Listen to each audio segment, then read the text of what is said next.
Welcome back to the History Podcast. In today's video we'll be talking about the Operation Flipper that was executed by the British with the aim to kill Rommel. Hit the like button and subscribe button, and I hope you will learn something new. The operation of the German Afrika Corps in North Africa caused a lot of concern to the British command in the fall of 1941. General Rommel was able to prove his abilities and earned the nickname Desert Fox. Various stories were told about the fact that he can sense danger and will drive his command vehicle to another position just a few seconds before the impact of enemy shell. Understandably, the myth of Rommel's invulnerability also came to the British, and the commanders resentfully stated that the very name of this enemy general had a considerable psychological effect on the soldiers. The command therefore began to think about carrying out an operation during which it would be possible to kill Rommel, or better, to capture and then show him as a trophy. The British were planning to launch a major counteroffensive North Africa battlefield in November 1941, and the elimination of the enemy commander would of course come in very handy at such a time. Members of the special forces were there to help. Their creation was ordered in June 1940 by British Prime Minister Winston Churchill. By November 1940, 5 units of commandos were formed, whose training took place in Scotland. In January 1941, the decision was made to send 3 of these formations to the Middle East, where they were to participate in combat actions against the Italians. April 1941 saw the first ambush-time action when it carried out an intensive and demanding raid of the Libyan port of Bardia. In the following months, the British commando carried out daring forays into the enemy's hinterland, both in North Africa, Syria, and also fought against the Germans in Crete. At that time, the British were preparing an offensive with the code name Crusader. The reinforcements allowed them to deploy almost 1,000 tanks in the attack, mainly Stuart and Crusader types. The 2 German tank divisions of Rommel's Afrika Corps, on the other hand, had a total of only 320 armored vehicles. The strike was scheduled to begin on November 18, 1941, with the aim to conquer Cyrenaica, occupying important Libyan airports and freeing the port of Tobruk from the siege. Men from the SAS units were to be parachuted into the enemy territory and launch a surprise attack on the airfields in Gazala and Tamimi. Kesey's group was then given the task of attacking, on the other hand, enemy communication facilities in Syria, located approximately 400 kilometers west of Libyan-Egyptian border. Another target was villa in the town of Beda Litoria, where, according to intelligence, Rommel's staff was supposed to be located. If the Desert Fox was at home, it should be eliminated. To this day, it is not known who first came up with this idea, but it is said to have been Keyes himself. Intelligence officer Captain John Haselden was also involved in the operation and was entrusted with the task of finding out whether Rommel was really in Beta Litoria. Before the war, he worked as a merchant in Egypt, and his perfect knowledge of Italian and Arabic was very useful. On the evening of November 10th, Haselden's submarine landed in Torbay on the coast of Cyrenaica. The Arabs provided information that Rommel's staff was said to be about half a mile, roughly 800 meters, west of Beda Litoria. Subsequently, an Italian prisoner from the Trieste division also confirmed it, and the operation with the code name Flipper could therefore begin. With native guards, the soldiers selected to carry out the operation underwent intensive training. The strike was to be carried out by a commando divided into the 3 parts. The experienced Haselden was to take part in the operation on the coast because he knew the terrain well. He was also tasked with knocking out the enemy's telephone and telegraphic line. Among the officers was Captain Robin Campbell, whose father was the British ambassador in Portugal. Campbell was chosen mainly because he had a perfect level of German, which of course could have become very handy.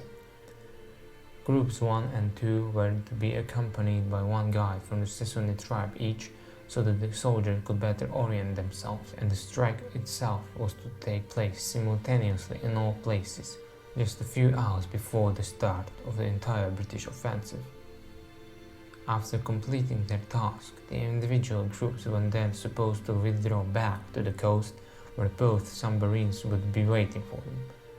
The elimination of enemy headquarters would of course cause great confusion in the ranks of the German-Italian troops, and the British command hoped that the entire operation of Philippa would contribute significantly to the victory.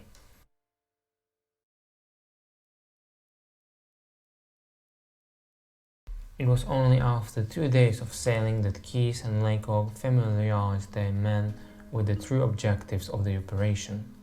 When the two submarines reached the expected landing site, the officers found the sea rough and the wind was still growing stronger. Under other circumstances, the operation would have been postponed, but the commander was pressed for time.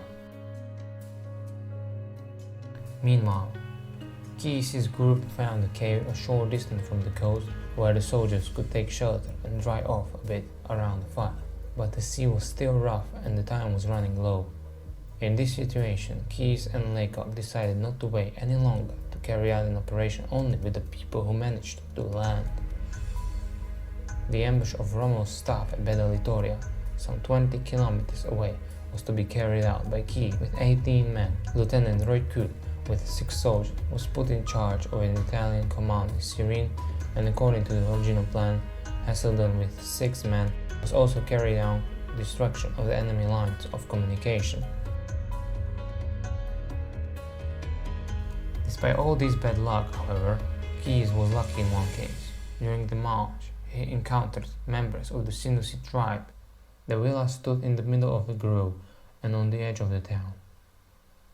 Keyes stated that he respects the British Army tradition of commanders leading their men to danger, always ahead, and decided to ambush the German headquarters before midnight on November 17th with 2 soldiers. Keyes wanted to enter the building through the back entrance, but he couldn't find one. In the end, he had no choice but to sneak up to the main door. Accompanied by Captain Campbell and Sergeant Jack Terry, now Campbell's knowledge of the German came in handy, as the officer boldly knocked on the door and challenged the guard to open up.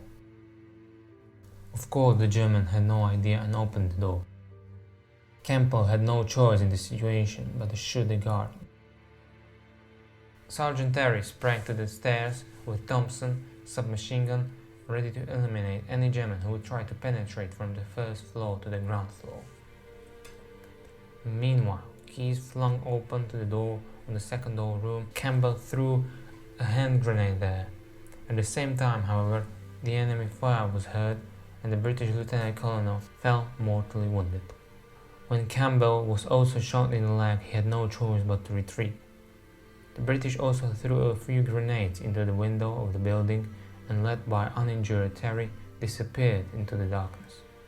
They managed to get to the meeting point with Laycock without any problems, and then they together waited for the return of the remaining soldiers. Not all Arabs living in the war zones were pro-British. There were also a number of those who supported the Germans, and it was one such a group that discovered the camp of the British commandos. The Italian patrol managed to do the same shortly after, and a shootout ensued. Laycock was aware that they were greatly outnumbered in the area and would not be able to resist for long. Therefore, he divided his men into small groups of 3, and only Laycock and Terry reached the British lines after the 37th day of March on December 25, 1941.